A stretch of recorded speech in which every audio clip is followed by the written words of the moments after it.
ఆనాడు ఉమ్మడి ఆంధ్రప్రదేశ్లో ఇదే శాసనసభలో తెలంగాణ అన్న పదం నిషేధించారు. ఈరోజు అధ్యక్ష పార్లమెంట్లో తెలంగాణ అన్న పదం లేదు అంటే దానికి కారణం ఒక్కటే అధ్యక్ష, అక్కడ బీఆర్ఎస్ లేకపోవడమే కారణం తప్ప ఇంకోటి కానే కాదు. గులాబీ జెండా ఎగిరినాకనే తెలంగాణ ఇక్కడ మెయిన్ స్టే అయింది, అక్కడ కూడా ఉండేది అధ్యక్ష. ఈరోజు అక్కడ లేదు అధ్యక్ష. కేంద్ర బడ్జెట్ చూసినాక ఇలా తెలంగాణ ప్రజలు ఏమనుకుంటున్నారంటే అధ్యక్ష, చాలా స్పష్టంగా లెక్కలు తప్పినాయి అధ్యక్ష. వివేక్ లెక్కలు తప్పినాయి అధ్యక్ష. 8+8 మామూలు గణితం అయితే 16 అధ్యక్ష. కానీ ఇవాళ 8+8 గుండు సున్నా అని తెలంగాణ ప్రజలు అనుకునే పరిస్థితి వచ్చింది అధ్యక్ష. ఇది వాస్తవం అధ్యక్ష. ఎందుకంటే తెలంగాణ గడ్డ మీద పుట్టిన ప్రతి బిడ్డకు కలిగిన భావన నిన్న కేంద్ర ప్రభుత్వ బడ్జెట్ చూసినాక ఈ 10 సంవత్సరాలు ఏదైతే అన్యాయం జరిగిందో అదే అన్యాయం కొనసాగింపుగా ముందుకు పోతా ఉంది అధ్యక్ష. కాకపోతే హాస్యాస్పదం ఏమంటే మమ్మల్ని ఒక మాట అన్నారు అధ్యక్ష. ఏమన్నారు ముఖ్యమంత్రి గారు? ఏమన్నారు అధ్యక్ష? కేసీఆర్ గారు అనవసరంగా పంచాయతీ పెట్టుకున్నారు, ముఖ్యమంత్రిగా కేంద్ర ప్రభుత్వంతో పంచాయతీ పెట్టి కెలికి పంచాయతీలు పెట్టుకొని అనవసర బేసిజానికి వేయండి కాబట్టే 10 ఏళ్లలో ఏం కాలేదు, నేను అందుకే సఖ్యతతో ఉంటా అన్నారు. ఏమన్నారు అధ్యక్ష వారు? ఇక్కడ హైదరాబాద్లో ఒక మీటింగ్లో మోడీ గారు వస్తే ఏమని చెప్పినారు? మాది కేంద్ర ప్రభుత్వంతో ఇప్పటి నుంచి బంధాలు, అనుబంధాలు, సత్సంబంధాలు ఉంటాయి. మోడీ గారు పెద్దన్న లాంటి వారు బడే బాయ్, నేను చోటే బాయ్ అన్నారు అధ్యక్ష. అన్నాదమ్ముల అనుబంధం మంచి అద్భుతమైన సినిమా పండించిన వేదిక మీద ముఖ్యమంత్రి గారు. మరి ఏమైంది అధ్యక్ష? ఈరోజు ఏం జరిగింది అధ్యక్ష? తన దాకా వస్తే గాని ఇవాళ శ్రీధర్ బాబు గారు మాట్లాడుతున్నారు సవతి తల్లి ప్రేమ, కక్ష, వివక్ష. మరి మేమేం చెప్పినాం అధ్యక్ష? మేం చెప్పింది కూడా గదే ఇన్ని రోజులు. ఇప్పుడు మీ దాకా వస్తే మీకు తత్వం అర్థమైంది. వాళ్ళు ఎట్లా వ్యవహరిస్తారో, ఎన్నిసార్లు తిరిగినా, ఎక్కే విమానం దిగే విమానం అన్నట్టు 20 సార్లు ఢిల్లీలు దిగినా ఆడ ఏం జరగదన్న విషయం ఇప్పుడు అర్థమైంది మీకు. ఇప్పటికైనా వాళ్ళ తత్వం బోధపడ్డందుకు చాలా సంతోషం అధ్యక్ష. కాకపోతే మాకు మీలాగా కొన్ని అలవాట్లు లేవు. మేము ప్రయత్నం చేసినాం, చాలా పనులు కూడా సాధించినాం. ఏమేమి సాధించినాం కూడా మీకు చెప్తాను. కానీ ఇతరులు సాధించింది మా ఖాతాలో వేసుకునే అలవాటు మాకు లేదు. కేంద్ర ప్రభుత్వం, ఆనాడు రాష్ట్ర ప్రభుత్వం, మేమందరం కూడా కొట్లాడి ఎలివేటెడ్ కారిడార్లు, రక్షణ శాఖ భూములు, ఇవన్నీ మా ప్రభుత్వ హయాంలో వర్క్ జరిగితే కాగితం మీరున్నప్పుడు వస్తే మేము సాధించినామని గొప్పలు చెప్పుకున్నారు. పర్వాలేదు, ఏం పర్వాలేదు. మేము 30,000 ఉద్యోగాలు ఇస్తే మీరు ఇచ్చినారని చెప్పుకున్నారు, అది కూడా పర్వాలేదు. కానీ ఇప్పటికైనా తత్వం బోధపడిందేమో అని చెప్పి నేను భావిస్తా ఉన్నాను. గౌరవ కేటీ రామారావు గారిని కోరుతా ఉన్నాం. ఈరోజు ఏపీ రీఆర్గనైజేషన్కు సంబంధించిన చట్టానికి సంబంధించిన దేశ అత్యున్నత సభ చట్టసభ పార్లమెంట్ అధ్యక్ష. పార్లమెంట్లో మరి ఏపీ రీఆర్గనైజేషన్ యాక్ట్ ఏదైతే ఉన్నదో దానిలో 2 రాష్ట్రాలకు హామీ ఇచ్చారు. అందులో 2014లో పాస్ అయినప్పుడు ఇటు ఆంధ్రాకి ఇటు తెలంగాణకి ఇద్దరికి కూడా హామీలు ఇచ్చినారు. ఇప్పుడు వారు చెప్పినట్టు 35 పైచీలకు హామీలు ఇచ్చారు. కానీ నిజంగా కూడా బాధాకరం అధ్యక్ష. ఒక రాష్ట్రానికి ఏమో చేయూతనిచ్చి మరొక రాష్ట్రానికి చెయ్యి ఇవ్వడం, మొండి చేయి చూపట్టడం అనేది నిజంగా కూడా మంచిది కాదు. ఇది అన్యాయం. తప్పకుండా ఈ తెలంగాణ హక్కులను ఇది కాలరాయడమే అవుతుంది. వ్యవస్థీకరణ చట్టానికి ముఖ్యంగా తూట్లు పొడవడమే అయినట్టుగా మేము కూడా భావిస్తూ ఉన్నాం అధ్యక్ష. పక్కవారు బాగుపడితే సంతోషపడతాం. ఆంధ్ర రాష్ట్రానికి డబ్బులు ఇచ్చారు, సంతోషం, ఇబ్బంది లేదు.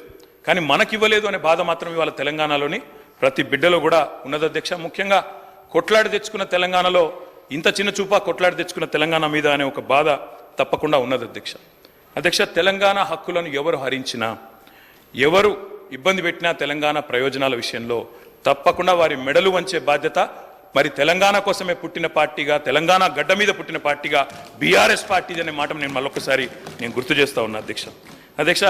కేసీఆర్ గారి పోరాట పటిమ గురించి చెప్పాల్సి వస్తే, మేము చేసిన కార్యక్రమాల గురించి చెప్పాల్సి వస్తే, 10 సంవత్సరాలు కేంద్రం మీద మేము చేసిన ప్రయత్నాల గురించి చెప్పాల్సి వస్తే, రాసుకుంటే రామాయణం అంతా, చెప్పుకుంటే భారతం అంతా అని అంత కథ ఉంది అధ్యక్ష.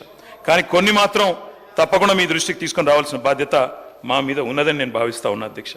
కాలం కలిసి వచ్చినప్పుడు వానపాము కూడా బుసగొడుతుందంట అధ్యక్ష. నాగుపాము అవసరం లేదు.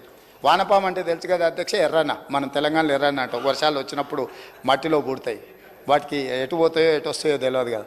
వానపాములు కూడా బుసగొడతాయి అధ్యక్ష. కొన్నిసార్లు కాలం కలిసి వచ్చినప్పుడు కొంతమంది సరే తండ్రులు పేరు మీద మంత్రులై చెప్పుకుంటుంటారు అధ్యక్ష.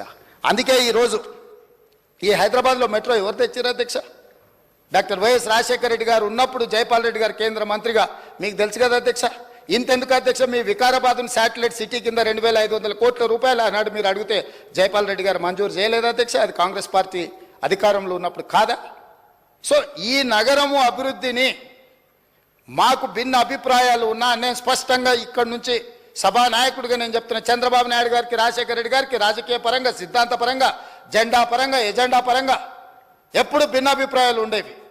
భిన్న అభిప్రాయాలు ఉన్న చంద్రబాబు నాయుడు గారు హైదరాబాద్ నగరం కోసం చేసిన ఆలోచనను ఇంకా విస్తరించి ఆ రోజు 250 ఫీట్లతో outer ring road, only one phase, not in 169 kilometres, 60 kilometres కోసం మియాపూర్ నుంచి ఎయిర్పోర్ట్ వరకు రోడ్ అంటే దాన్ని రాజశేఖర రెడ్డి గారు 500 ఫీట్లకు పెంచి రేపు ఫ్యూచర్లో ఇంకేదైనా రైలు రావాలన్నా కూడా ఉండాలి, సర్వీస్ రోడ్లు ఉండాలి అని చెప్పి 159 కిలోమీటర్స్ 6,500 కోట్ల రూపాయలు పెట్టి 6,000 ఎకరాల ఔటర్ రింగ్ రోడ్డును రాజశేఖర రెడ్డి గారు నిర్మించి ఒక మణిహారాన్ని మనకిస్తే ఇవాళ ఔటర్ రింగ్ రోడ్డును 7,000 కోట్లకు 33 ఏళ్లకు తాకట్టు పెట్టి పారిపోయిన సనాసులు ఈరోజు కాంగ్రెస్ ఏం చేసిందంటారా అధ్యక్ష? మేం చేసిందల్లా అమ్ముకొని మమ్మల్ని కాంగ్రెస్ పార్టీ ఏం చేసింది, కాంగ్రెస్ పార్టీ ఏం చేసింది, కాంగ్రెస్ పార్టీ ఏం చేస్తుంది అధ్యక్ష? ఆయన సింగిల్ విండోకి నిలబెడితే ఓడిపోతే సింగిల్ విండో చైర్మన్ చేసింది వాళ్ళ నాయన్ని, వాళ్ళ బావని వార్డు మెంబర్ కాకపోయినా మంత్రిని చేసింది అధ్యక్ష. కాంగ్రెస్ పార్టీ సోనియా గాంధీ గారు తెలంగాణ ఇచ్చారు, ఇచ్చుడుతో మీరు ముఖ్యమంత్రి మంత్రులైన మాకేం అభ్యంతరం లేదు అధ్యక్ష, ప్రజలు మీకు తీర్పిచ్చారు. కాబట్టి ఈరోజు నేను చెప్పదలుచుకున్నది ఒకటే అధ్యక్ష, ఒక మంచి ఉద్దేశంతో ఈరోజు core urban Hyderabad, core urban region outer ring road లోపల ఉన్న నగరాన్ని ప్రణాళికబద్ధంగా నాలాల కబ్జాలను తొలగించాలి, చెరువుల ఆక్రమణలను నియంత్రించాలి, రోడ్లను విస్తరించాలి. అదేవిధంగా వర్షాలు వచ్చినప్పుడు రోడ్ల మీద నీళ్లు నిలబడితే ఇంతకుముందు హైదరాబాదులో గ్రౌండ్ వాటర్ పెంచడానికి వాటర్ హార్వెస్టింగ్ పిట్ అని చెప్పి ఇళ్లలో ఇంటి మీద పడ్డ నీళ్లను పైప్ లైన్ ద్వారా కిందకు వచ్చి ఒక వాటర్ హార్వెస్టింగ్ పిట్ కట్టుకోవాలని అప్పట్లో ప్రభుత్వాలు చెప్పినాయి అధ్యక్ష. దాంతో చాలామంది ఇళ్లలో కానీ అపార్ట్మెంట్లలో కానీ వాటర్ హార్వెస్టింగ్ పిట్ కట్టుకునే ప్రయత్నం చేసిండ్రు అధ్యక్ష. ఈరోజు నేను వస్తానే ఆలోచన చేసి ఈ అకాల వర్షాలు కానీ అత్యధిక వర్షాలు పడ్డప్పుడు హైదరాబాద్ రోడ్ల మీద నీళ్లు నిలబడ్డప్పుడు ఫర్ ఎగ్జాంపుల్ ఒక 2 ఏరియాలు మీకు చెప్తాను అధ్యక్ష. ఈనాడు ఆఫీస్ పక్కన ఆర్టీఏ ఆఫీస్ ఎదురుగా కేపీసీ గెస్ట్ హౌస్ ఉంటుంది. ఆ పైన తాజ్ కృష్ణా నుంచి వర్షం పడితే నీళ్ళు వస్తే ఒక్కసారిగా అక్కడ నీళ్లు నిలిచిపోతే ట్రాఫిక్ అంతా అయిపోతుంది అధ్యక్ష. అందుకే నేనేం చెప్పిన మా అధికారులకంటే ఆ నీళ్లు నిలవకుండా మీరు అక్కడ ఒక పెద్ద వాటర్ హార్వెస్టింగ్ పిట్ కాదు వెల్ డిజైన్ చేయండి. ఒక 10 లాక్ అక్కడ ఒక నీళ్లు మొత్తం కలెక్ట్ చేయడానికి పెద్ద వెల్ డిజైన్ చేసి అక్కడ నుంచి అండర్ గ్రౌండ్ పైప్ లైన్ తీసుకెళ్లి ఆర్టీఏ ఆఫీస్లో 10 లక్షల లీటర్ల వాటర్ హార్వెస్టింగ్ వెల్ను డిజైన్ చేయండి. అందులో ఈ నీళ్లను వచ్చినట్టుగా అందులోకి పంపించి అందులో నింపి అక్కడ నుంచి నాలాకి పంపింగ్ చేయడానికి మోటార్లు పెట్టండి అని ఆదేశాలు ఇచ్చినాం అధ్యక్ష. అంతెందుకు రాజ్భవన్ గవర్నర్ ఉండే దగ్గర రోడ్డు మీద ఎప్పుడు చూసినా మక్తాకు యూతల్కి రైల్వే ట్రాక్ మొత్తం నీళ్లు నిండి ఉంటాయి అధ్యక్ష. చిన్న వర్షం వచ్చినా అక్కడ రోడ్డు మీద దాటాలంటే కష్టంగా ఉంటుంది. అందుకే అక్కడ ఇమ్మీడియట్గా పక్కలో ఉండే నర్సింగ్ కాలేజ్ పక్కన దాదాపుగా ఒక 10 లక్షల లీటర్ల వాటర్ హార్వెస్టింగ్ వెల్ కట్టి ఈ రోడ్డు మీద వచ్చిన నీళ్లు భూమిలోకి వెళ్ళేటట్టు భూమిల నుంచి ట్రంక్ లైన్ డెవలప్ చేసి అక్కడికి తీసుకెళ్లి 10 లక్షల లీటర్లు అందులో నిండే విధంగా, అంటే ఒక్క చుక్క కూడా రోడ్డు మీద ఆగకుండా హైదరాబాద్ నగరం కాంక్రీట్ జంగుల్ అయింది. కాబట్టి ఈరోజు ప్రతి వాళ్ళు మొత్తం కాంక్రీట్ పోసేసి బీటీ రోడ్లు వేసేసి లేకపోతే ఆకాశ హర్మాలు నిర్మిస్తుంటే నీళ్ళు అనేది గ్రౌండ్ వాటర్ పడిపోతుంది అధ్యక్ష. అందుకే ఎక్కడికక్కడ వాటర్ హార్వెస్టింగ్ వెల్ని డిజైన్ చేయమనేది చెప్పినాం అధ్యక్ష. అదేవిధంగా ఎక్కడైనా పక్కనే దగ్గరలో ఎక్కడైతే స్ట్రాటజిక్ లొకేషన్స్లో నీళ్లు నించుంటున్నాయో పక్కల మనకు అట్లా ప్రభుత్వ స్థలాలు లేకపోతే రోడ్ మధ్యలో మనం ఐలాండ్స్ కడుతున్నాం అధ్యక్ష బ్యూటిఫికేషన్ కోసం.